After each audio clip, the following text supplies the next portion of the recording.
नमस्कार, NB news देख रहे हैं आप और मैं हूं आपके साथ मुस्कान। स्वागत है आप सभी का राजधानी लाइव में। बात सबसे पहले उत्तराखंड की करेंगे क्योंकि उत्तराखंड के सीएम पुष्कर सिंह धामी ने देवस्थानम एक्ट वापस लेने की चर्चाओं के बीच अब बड़ा बयान दिया है। सीएम पुष्कर सिंह धामी ने देवस्थानम एक्ट में संशोधन करने के लिए हाई पावर कमेटी बनाने का ऐलान किया है। सीएम ने कहा कि कमेटी की सिफारिशों को आगे फैसला उन पर लिया जाएगा। सरकार देवस्थानम एक्ट के सही परिवर्तन संशोधन के पक्ष में है। सीएम पुष्कर सिंह धामी ने उत्तरकाशी दौरे के दौरान ये तमाम बातें कही है। यह बयान तब सामने आया है जब पूर्व सीएम त्रिवेंद्र सिंह रावत ने कहा था कि देवस्थानम एक्ट को वापस नहीं लिया जा सकता। यह पब्लिक की डिमांड नहीं है बल्कि कुछ चंद लोगों की ये डिमांड है। विधानसभा में लंबी चर्चा के बाद देवस्थानम एक्ट को पारित किया गया है और इसलिए इसे वापस लेने पर सवाल ही नहीं उठता। अगर एक्ट को वापस लिया तो देश के अन्य तीर्थ स्थलों और कोनों से भी मांग उठेगी और इसी के साथ अब सीएम पुष्कर सिंह धामी ने यह बड़ा ऐलान कर दिया है। और ऐलान करने के साथ साथ उन्होंने कहा कि कोविड से चारधाम यात्रा और पर्यटन को आर्थिक नुकसान पहुंचा है। इसके लिए सीएम धामी ने राहत पैकेज देने की घोषणा की है। सीएम धामी ने पर्यटन को उबारने के लिए 200 करोड़ के पैकेज का भी ऐलान किया है। इससे होटल, टूरिज्म, ट्रांसपोर्ट से जुड़े लोगों को राहत दी जाएगी। 1,63,000 लोगों को इस पैकेज का फायदा मिलेगा। सरकार लाइसेंस फीस में भी छूट देगी। हालांकि इसे चुनावी पैकेज के रूप में भी देखा जा रहा है। बता दें कि देवस्थानम बोर्ड को लेकर पुरोहितों की एक इकाई पिछले कुछ दिनों से प्रदर्शन करते हुए मांग रख रही है कि उत्तराखंड सरकार इस बोर्ड को भंग करे। और इसी सिलसिले में हाल ही में अखिल भारतीय तीर्थ पुरोहित महासभा के अध्यक्ष ने राज्य के मुख्यमंत्री पुष्कर सिंह धामी को चिट्ठी भी लिखी थी।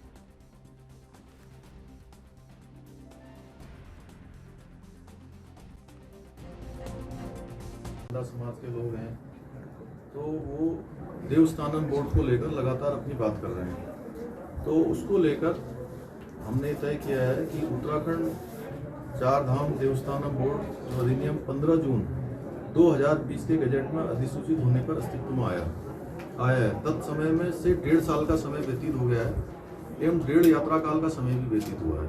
तो अधिनियम के अंतर्गत रावल, पंडे, पुजारी, हकूकधारी स्थानीय हितधारकों के पारंपरिक, धार्मिक एवं आर्थिक अधिकारों को सुरक्षित रखने की बात रहने के बावजूद भी इन पवित्र धामों के कतिपय हितधारकों के मन में संशय एवं अनिश्चितता प्रतीत होती है।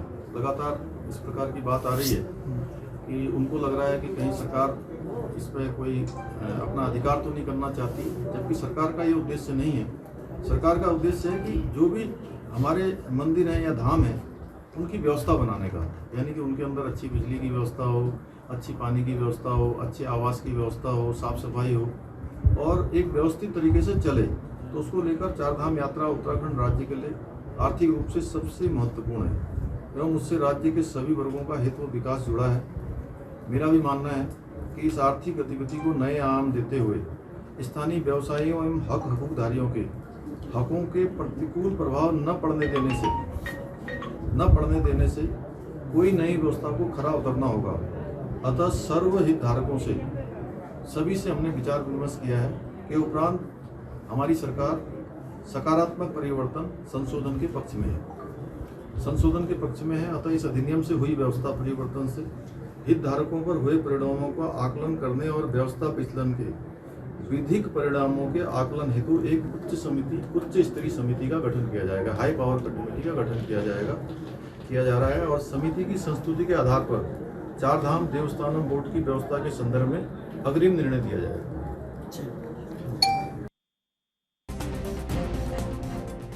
बोर्ड को लेकर जिस तरीके से लगातार बयानबाजी जारी थी और देवस्थानम एक्ट को वापस लेने की चर्चाएं थी, इसी बीच उत्तराखंड के सीएम पुष्कर सिंह धामी ने एक बड़ा ऐलान दिया है।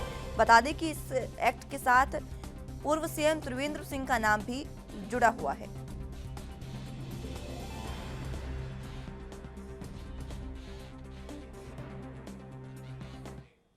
तो इसी पर संवाददाता चंदन झा हमारे साथ जुड़े हुए हैं देहरादून से, उनसे बातचीत करेंगे। चंदन, जिस तरीके से ये अब फैसला लिया गया है, सरकार का काफी अहम ये फैसला है और पुष्कर सिंह धामी का ये जो बयान सामने आया है, इससे तीर्थ पुरोहितों में काफी खासा उत्साह भी देखने को मिला है क्योंकि अब उनकी जो मांगी थी वो पूरी होने जा रही है। निश्चित रूप से तीर्थ पुरोहितों की जो मांग थी वो पूरी होने जा रही है, लेकिन ये मांगे पूरी होना इतना आसान नहीं है। कई सारे टेक्निकल पॉइंट्स हैं इसमें सरकार और शासन को आपस में बैठ के निर्णय लेने की आवश्यकता है, क्योंकि त्रिवेंद्र कैबिनेट ने जो हक हकूकों की बात थी तीर्थ पुरोहितों की, उस पर अध्यादेश कानून बनाने की बात कही थी और कुछ स्तर तक कानून बना भी है। तो पुष्कर सिंह धामी सरकार को उसको नजरअंदाज करना भी बहुत मुश्किल होगा। कुल मिलाकर ये कहा जा सकता है कि राह बहुत आसान नहीं है इस वक्त के पुरोहितों की। जी। लेकिन जिस तरीके से राहत पैकेज का भी ऐलान किया गया है सीएम द्वारा, ये भी काफी महत्वपूर्ण है। और एक बार मैं चाहूंगी आप फिर से दर्शकों को बताएं कि आखिर इस ये जो एक्ट है इसको वापस लेने की मांगे उठी क्यों हैं, और तीर्थ पुरोहितों को आखिर इस जो ये एक्ट है इससे क्या नुकसान है, या फिर उनको क्या दिक्कत है इससे जो इस तरीके की मांगे उठ रही हैं, क्योंकि पिछले 1 महीने से ज्यादा का समय हो गया है जब ये प्रदर्शन चल रहा है। देखिए, पिछले त्रिवेंद्र सिंह रावत सरकार में देवस्थान बोर्ड बना दिया गया था और जिसमें ये तय कर दिया गया था कि देवस्थान बोर्ड के जो अधिकारी होंगे वो तीर्थ पुरोहित ना होकर के कोई आईएएस या पीसीएस अधिकारी होंगे जो देवस्थान बोर्ड के अध्यक्ष होंगे। तीर्थ पुरोहितों में ये गुस्सा था कि उनके हक हकूकों की लड़ाई उनसे, उनका हक उनसे छीना जा रहा है, उनकी पैतृक चीजें उनसे छीनी जा रही है। और इसमें कई सारे टेक्निकल पॉइंट्स थे। मंदिर में जो चढ़ावा है, जो दान है, वो सारी चीजें सरकार में सम्मिलित हो रही थी। अब तक की जो व्यवस्था है वो मंदिर की जो सारी व्यवस्था है वो तीर्थ पुरोहितों के पास ही रहता था, उनकी जानकारी उन्हीं को रहती थी। लेकिन अगर ये बोर्ड बनता है तो फिर इस तरह की सारी जानकारी बोर्ड के माध्यम से सरकार के पास आएगी। तो तीर्थ पुरोहित इसको अपने निजता का हनन मान रहे हैं। उनका कहना है कि ये जो बोर्ड बनेगा इससे हमारी निजता और जो हमारी पैतृक संपत्ति है उस पर कहीं ना कहीं आघात पड़ेगा। तो इस कारण से तीर्थ पुरोहित वहां पर इसका विरोध कर रहे हैं। जी। और चंदन देखिए, ये जो बयान सीएम का सामने आया है ये इस वजह से भी महत्वपूर्ण हो जाता है क्योंकि हाल ही में त्रिवेंद्र सिंह रावत ने कुछ ही दिन पहले ये बयान दिया था कि जो ये देवस्थानम एक्ट है इसको वापस नहीं लिया जा सकता। विधानसभा में पूरे तौर तरीके से पूरी चर्चा के बाद ये एक्ट पास हुआ है और अब सीएम ने इसमें संशोधन के आदेश भी दे दिए हैं। नहीं, इसमें संशोधन भी कैबिनेट के माध्यम से प्रस्ताव पास करके सत्र के दौरान ही किया जा सकता है। बगैर कैबिनेट के इसमें संशोधन भी संभव नहीं है। जो कानून अधिनियम के तहत जब ये देवस्थानम बोर्ड का गठन हुआ था तो वो कैबिनेट में इसकी मंजूरी मिली थी। अब इसमें संशोधन या अगर इसको हटाना है तो कैबिनेट में इसको पुनः पास कराने की आवश्यकता होगी। इसीलिए मैंने अभी कहा था कि तीर्थ पुरोहितों की जो मांग है, उनकी जो राह है वो इतनी आसान नहीं है जितनी आसान दिखती है। मुख्यमंत्री के कहने के बाद भी कई सारे टेक्निकल पॉइंट्स हैं जिससे होकर के इस सारी बातों को गुजरना पड़ेगा, फाइलों को गुजरना पड़ेगा। तो एक लंबा वक्त इसमें लग जाएगा। उत्तराखंड में चुनाव बहुत नजदीक है। दिसंबर के आसपास आचार संहिता लग जाएगी और मार्च में चुनाव होने हैं। तो निश्चित रूप से राह इतने आसान नहीं है। सरकार के पास भी समय बहुत कम है। बिल्कुल, सरकार के पास समय कम है, लेकिन तीर्थ पुरोहित इस बात से खुश हैं कि सरकार उनकी बातों को मानने को तैयार हो गई है। इसी के साथ मैं जानना चाहूंगी, देखिए 200 करोड़ का राहत पैकेज का ऐलान भी किया गया है। जो उत्तराखंड है वहां पर जब हम ये जो टूरिज्म है उत्तराखंड का, यहाँ पर चारधाम यात्रा होती है, ये आर्थिक जो व्यवस्था होती है उसके लिए भी काफी महत्वपूर्ण उत्तराखंड में है। और अब जिस तरीके से नुकसान हुआ था हाल ही में कोरोना को लेकर, उसकी वजह से ये 200 करोड़ का राहत पैकेज का जो ऐलान है ये भी काफी महत्वपूर्ण है। मुस्कान, निश्चित रूप से राहत पैकेज बहुत सम्मानजनक है और जरूरत भी है उत्तराखंड में। इस वक्त उत्तराखंड में जो त्रासदी जो आई थी, जो कोरोना महामारी हुई थी, तो पूरे देश में अगर देहरादून को लिया जाए, शहरों में सबसे ज्यादा मौतें जो है वो देहरादून में हुई थी। ये आंकड़ा न सिर्फ उत्तराखंड और आसपास के राज्यों में बल्कि पूरे देश के राज्यों में देहरादून में मौत का जो आंकड़ा था वो सबसे ज्यादा था और ये ज्यादा आंकड़ा कई दिनों तक रहा था। सरकार इसको पाटने के लिए और पर्यटन को फिर से पटरी पर लाने के लिए 200 करोड़ रुपए का आर्थिक पैकेज सरकार ने दिया है। इसमें विभिन्न विभागों में ये पैकेज बटा है। जैसे पर्यटन विभाग में ये तय कर दिया गया है कि पर्यटन विभाग और अन्य विभागों में पंजीकृत पर्यटक व्यवसाय की विविध गतिविधियों के संचालन में संलग्न व्यक्तियों को ₹2000 प्रतिमाह की दर से 6 माह तक आर्थिक सहायता प्रदान की जाएगी। उत्तराखंड पर्यटन एवं यात्रा व्यवसाय नियमावली के अंतर्गत पंजीकृत टूर ऑपरेटरों एवं एडवेंचर टूर ऑपरेटरों को 10,000 रुपए की दर से आर्थिक सहायता उपलब्ध कराई जाएगी, जिसमें बिल्कुल, करीबन लेकिन अब देखना 655 होगा चंदन लाभार्थी कि को किस इसका लाभ तरीके से मिलेगा। सरकार ने जिस तरीके से राहत पैकेज का ऐलान किया और जिस तरीके से बयान दिया है, उसके बाद कब ये जो बयान है इस पर विचार किया जाएगा और आगे कार्रवाई की जाएगी। बहरहाल बहुत शुक्रिया चंदन हमारे साथ जुड़ने के लिए और तमाम जानकारी के लिए। तो अब बात देश की आर्थिक राजधानी मुंबई की कर लेते हैं, जहां पर अश्लील फिल्म रैकेट मामले में हर दिन एक नए खुलासे हो रहे हैं। राज कुंद्रा और मुख्य आरोपी उमेश कामत के चैट का खुलासा हुआ है और इस चैट में राज कुंद्रा, उमेश कामत और उनकी डिजिटल मार्केटिंग की टीम के बीच हुई बातचीत का अहम हिस्सा भी है। इस चैट में ऐप चलाने को लेकर और उसकी कमाई को लेकर चर्चा चल रही है।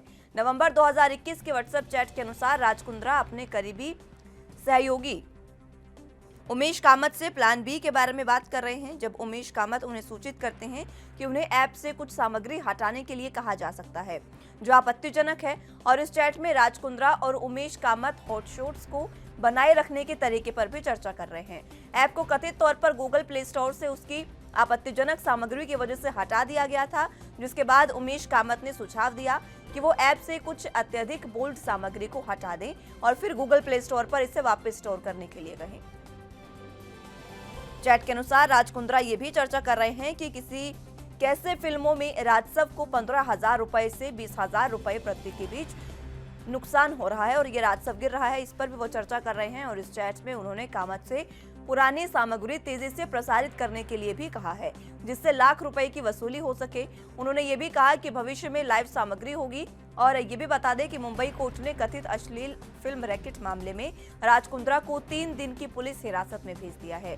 और वहीं इस पर मुंबई क्राइम ब्रांच के संयुक्त प्रभारी आयुक्त मिलिंद भारंबे ने भी कहा है कि जांच के दौरान ये देखा गया कि छोटे मोटे कलाकारों और मॉडलों को छोटी कहानियों की वेब सीरीज में रोल और ब्रेक देने का लालच दिया गया था। कलाकारों को बोल्ड सीन करने के लिए कहा गया था, जो बाद में उनकी इच्छा के खिलाफ हो गया था। तो जिस तरीके से लगातार राज कुंद्रा की मुश्किलें बढ़ती जा रही हैं, तो इसी पर संवाददाता सत्यप्रकाश सोनी हमारे साथ मुंबई से लाइव जुड़ चुके हैं।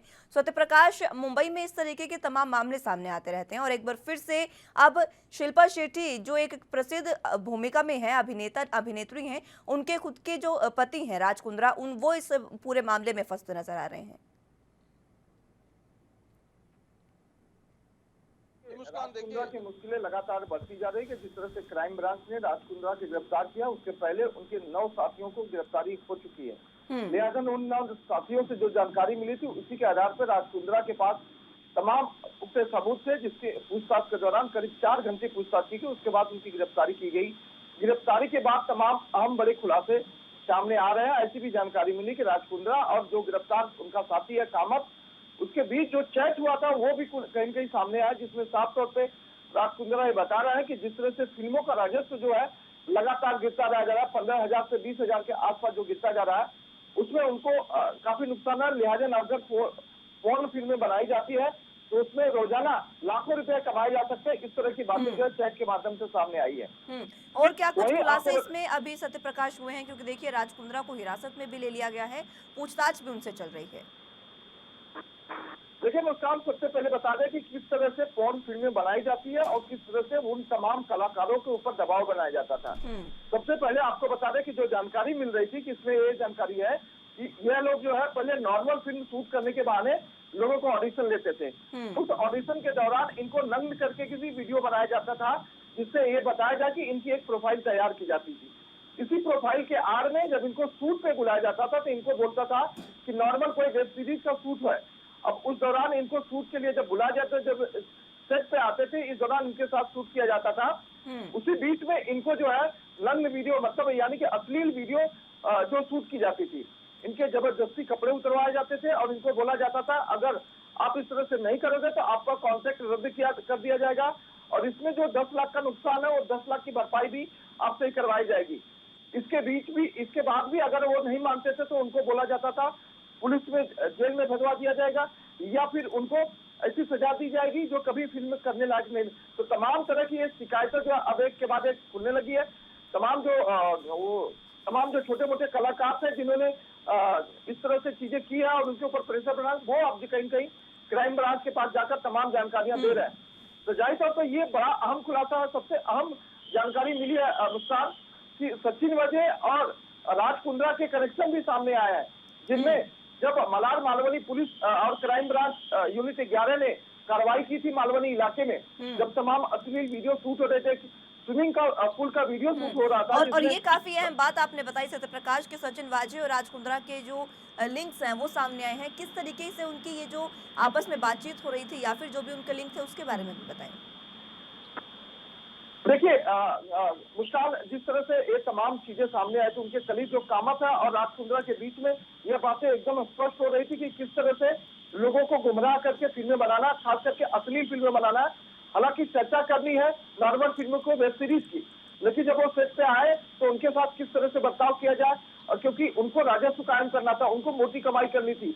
फिल्मों का दौर अब धीरे धीरे आ रहा। पुराने मॉडलिंग की जो बात चर्चा हो रही थी वो भी कर रहे हैं कि इसमें जो है पुराने मॉडल के हिसाब से अब करना पड़ेगा, यानी कि फिल्मों को वेब सीरीज के नाम से पुरानी फिल्मों के नाम से बुलाया जाएगा और उनसे अपनी मनमानी जो है शूट करवाया जाएगा। इस तरह की चर्चा जो है उनके चैट में सामने आया है। और इसी पर मिलिंद भारंबे जो चीफ हैं, आयुक्त हैं, उन्होंने क्या कुछ इसमें जानकारी दी है उसके बारे में भी बताएं, क्योंकि देखिए जिस तरीके से वो पूछताछ लगातार कर रहे हैं मुंबई क्राइम ब्रांच से, तो क्या कुछ उन्होंने जानकारी दी है और क्या कुछ बयान उनका सामने आया? जी मुस्कान, देखिए crime branch joint CP Milind Bharambe ने साफ तौर पे कहा है कि फरवरी 2021 में राज कुंद्रा और उनके तमाम साथियों के खिलाफ मालवनी मलार पुलिस स्टेशन में मामला दर्ज किया गया था। मामला दर्ज करने के बाद लगातार 6 महीने तक जांच की गई, पड़ताल की गई। इसमें तमाम अहम सबूत जो है मुंबई पुलिस को हाथ लगे थे, लिहाजा इसमें क्राइम ब्रांच भी पैरेलल जांच कर रही थी। लेकिन दूसरी तरफ क्राइम ब्रांच जब जांच कर रही थी, इसी दौरान सचिन वजे बीच में आकर इसको बच बचाव किया था और कहा था कि इसकी केस की तहकीकात हम करेंगे। लेकिन इस बीच जो है मामला बिगड़ गया, इसी वजह से राज कुंद्रा बच गया। लेकिन जब तमाम सबूत और पुख्ता जानकारियां मुंबई क्राइम ब्रांच को मिलने लगी, उसके बाद से राज कुंद्रा की गिरफ्तारी की गई है। गिरफ्तारी के बाद 23 जुलाई तक उसको जो है न्यायिक हिरासत में रखने का आदेश दिया जाएगा। हालांकि यह जांच का विषय है और भी तमाम चीजें सामने खुल के आने वाली है। लेकिन एक अहम बात और बता दें मुस्कान कि राज कुंद्रा का कनेक्शन विदेश, जो लंदन में एक फैक्ट्री है, कंपनी है, उससे भी सामने आया है, जिसकी जांच जो है अब जो है क्राइम ब्रांच कर रही है। और इसकी जांच होना जरूरी भी है सत्यप्रकाश, क्योंकि देखिए कई अहम कड़ियां इसमें जुड़ी हुई हैं और इस पर जांच होना जरूरी भी है। इसी के साथ एक प्रसिद्ध एक्ट्रेस भी हैं शर्लिन चोपड़ा, उनका भी इसमें नाम सामने आया है।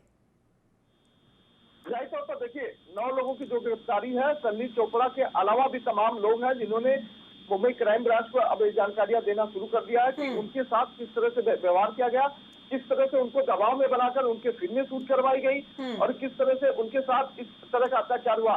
वही तमाम जो छोटे कलाकार है वो तो मुस्कान यह भी कर रहा है कि वेब सीरीज और अश्लील फिल्मों के बीच का जो दायरा है वो कहीं न कहीं लोगों को समझना होगा। हालांकि अश्लील फिल्में और वेब सीरीज में 2 चीजें अलग अलग दिखाई जाती है, परोसी जाती थी, उसको भी इस तरह का आरोप न लगाए। लिहाजा इस एंगल को भी लेकर क्राइम ब्रांच जांच कर रही है कि और शर्लिन चोपड़ा की बात करें अगर सत्यप्रकाश, तो देखिए शर्लिन चोपड़ा ने साफ तौर पर अपना बयान जारी किया और उन्होंने कहा कि उनके पास ऑफर आया था मूवी के लिए, लेकिन उन्होंने सिर्फ इसलिए ठुकरा दिया कि शिल्पा शेट्टी और उनके परिवार पर क्या गुजरेगी। देखिए मुस्कान, यही तो मैं कह रहा हूँ कि सिर्फ शर्लिन चोपड़ा ही नहीं, बाकी और तमाम ऐसे कलाकार हैं जिनको ऑफर दिया गया था लेकिन वो दिए नहीं, और कितने कलाकार ऐसे भी हैं जो शो के दौरान वो जो है शूटिंग छोड़ के आ गए हैं। लिहाजा कई लोग और भी हैं जिनको जबरन इस तरह से चीजें करवाई गई। तो तमाम लोग हैं जो अब बयान धीरे धीरे दे रहे हैं क्राइम ब्रांच को। तो आगे क्या कुछ इसमें कार्रवाई हो सकती है और किस तरीके से राज कुंद्रा की मुश्किलें जो है वो और ज्यादा बढ़ सकते हैं सत्यप्रकाश? देखिए जिस तरह से लोगों के अब नाम जुड़ते जा रहे हैं, जैसे लंदन की फैक्ट्री की बात किया जाए या मुंबई में जिस तरह से उनकी कंपनी है उसकी बात किया जाए, और तमाम जो शूट किए गए हैं पुराने और जो अब तक वीडियो अपलोड नहीं की गई है उसकी भी जांच की जाएगी। और जो वीडियो बनाई गई थी, जिस तरह से स्क्रिप्ट तैयार किया गया था, वो स्क्रिप्ट किसने तैयार किया था, स्क्रिप्ट के पीछे क्या था और पहले क्या था, ये भी चीजें जांच हो जाएगी। उसके बाद जिसका आरोप इसमें तय होगा उसकी भी गिरफ्तारी हो सकती है। इस तरह की बात जो है मुंबई क्राइम ब्रांच कर रही है। ठीक है सत्य प्रकाश, बहुत शुक्रिया हमारे साथ जुड़ने के लिए और तमाम जानकारी के लिए। तो अब बात मध्य प्रदेश की करेंगे, जहां के स्वास्थ्य मंत्री डॉक्टर प्रभुराम चौधरी ने दावा किया है कि केंद्र ने जो जानकारी दी है वो सही है। ऑक्सीजन की कमी से एक भी शख्स की मौत नहीं हुई है। प्रभुराम चौधरी के मुताबिक केंद्र ने जो आंकड़ा दिया है वो राज्य के आधार पर दिया है। एमपी में किसी की भी मौत ऑक्सीजन की कमी की वजह से नहीं हुई है। हालांकि स्वास्थ्य मंत्री ने यह जरूर माना है कि ऑक्सीजन की किल्लत थी, लेकिन उससे मौतें हुई है ऐसा कोई मामला सामने नहीं आया है। कई अस्पतालों में ऑक्सीजन की कमी जरूर देखी गई थी और इसकी रिपोर्ट भी सामने आई थी, लेकिन जरूरत के अनुसार ऑक्सीजन की सप्लाई भी कर दी गई थी।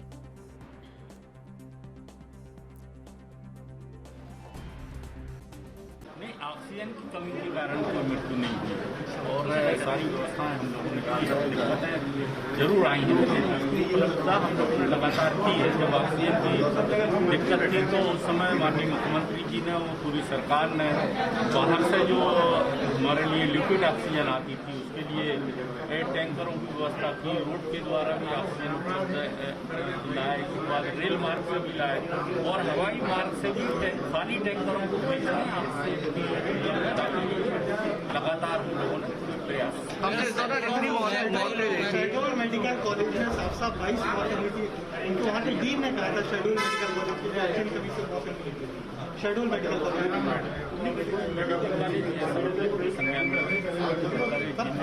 आप कह रहे हैं कि मध्य प्रदेश में ऑक्सीजन की कमी से कोई मौतें नहीं हुई, मौतें हुई मतलब किस वजह से? मतलब नहीं, देखिए ऐसा है, कोविड के कारण जिसको बहुत ज्यादा सीरियस हो रहा है थी, सरकार ने लगातार प्रयास किए, बेड की उपलब्धता की, आईसीयू की उपलब्धता की, मेडिसिन की उपलब्धता की, ऑक्सीजन की उपलब्धता की। ये बात सही है कि अप्रैल के माह में दिक्कत थी, लेकिन उससे दिक्कत को रात भर दिन भर हम लोगों ने प्रयास करने के बाद ऑक्सीजन की उपलब्धता कराई है। लेकिन कई लोगों को हम नहीं बचा पाए, इतना सब कुछ करने के बावजूद भी उस बात का, लेकिन प्रयास में कहीं कोई कसर सरकार ने नहीं।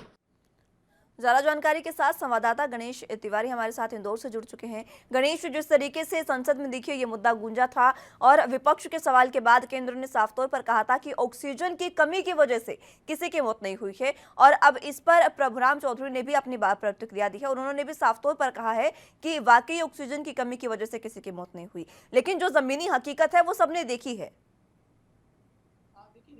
मुस्कान, जमीनी हकीकत की बात करें तो सबने देखी कि अप्रैल और मई माह में किस तरह जो है कोरोना की वजह से लोगों की मौतें हुई थी और उस समय ऑक्सीजन की किस कदर जो है कमियां देखने को मिली थी। हालांकि जो केंद्र सरकार द्वारा राज्यसभा में जो एक जवाब दिया गया, उस जवाब में यह कहा गया है कि कोरोना काल में ऑक्सीजन की कमी की वजह से एक भी मौतें नहीं हुई है। ये जवाब देते हुए, हालांकि जब केंद्र सरकार ने राज्यसभा में कहा, इसके बाद अब बीजेपी शासित अगर राज्यों की बात करें तो उनके बीजेपी के जितने भी नेता हैं या फिर मंत्री हों, अब वो एक सुर से सुर मिलाते हुए नजर आ रहे हैं। और अब यही वजह रही कि हर प्रदेश के अब मंत्री और नेता ये कहते नजर आ रहे हैं कि कोरोना काल में ऑक्सीजन की कमी की वजह से एक भी मौतें नहीं हुई है। और इसी कड़ी में अब मध्य प्रदेश के अगर स्वास्थ्य मंत्री प्रभुराम चौधरी की बात करें तो उन्होंने भी मीडिया से बात करते हुए ये कहा है कि जो केंद्र सरकार ने जो जवाब दिया है उसी सुर से सुर मिलाते हुए उन्होंने भी हालांकि यही बात कही है कि ऑक्सीजन की कमी से मध्य प्रदेश में भी एक भी मौतें नहीं हुई है। लेकिन उसका अगर जमीनी हकीकत की बात करें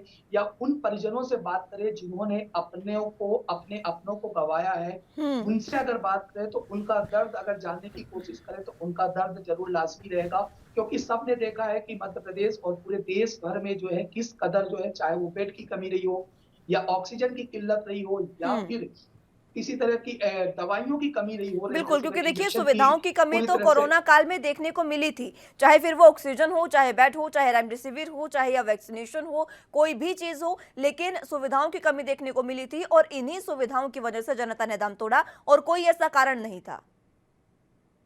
निश्चित तौर पर देखिए, और अगर ऑक्सीजन की किल्लत की वजह से भी बात करें मुस्कान, तो कई खबरें मध्य प्रदेश की भी आई, चाहे वो शहडोल की बात करें या भोपाल की बात करें या जबलपुर की बात करें, कई जगह जो है ऑक्सीजन की कमी से ये परिजनों ने भी साफ तौर पर गंभीर आरोप लगाए थे कि ऑक्सीजन की कमी की वजह से उन्होंने अपनों को खोया है और उनके परिजनों की मौतें हुई हैं। साथ ही अगर इंदौर की बात करें तो ऐसे कई हॉस्पिटलों में, मध्य प्रदेश के कई हॉस्पिटलों में यह तक बोर्ड चस्पा कर दिया गया था कि हॉस्पिटल में उपरोक्त मात्रा में ऑक्सीजन नहीं उपलब्ध है, जिसकी वजह से वो मरीजों को एडमिट नहीं कर सकते। तो इसका मतलब साफ तौर था कि ऑक्सीजन की पूरी तरह से किल्लतें थी, मध्य प्रदेश में थी। यानी कि और देखिए भले ही साफ है, सरकार साफ है अपने गणेश, जिस तरीके से विपक्ष लगातार आंकड़े छुपाने का आरोप लगा रहा था, आंकड़े भी सामने आए, अब आंकड़े भी छुपाए जा रहे थे बिहार में जिस तरीके से हमने देखा, और अब जिस तरीके से सरकार की जो भी कमियां रही हैं, जो भी लापरवाही रही है, उससे पल्ला झाड़ती हुई सरकार यहाँ पर नजर आ रही है और साफ तौर पर कहा जा रहा है कि हमारी कोई गलती नहीं थी।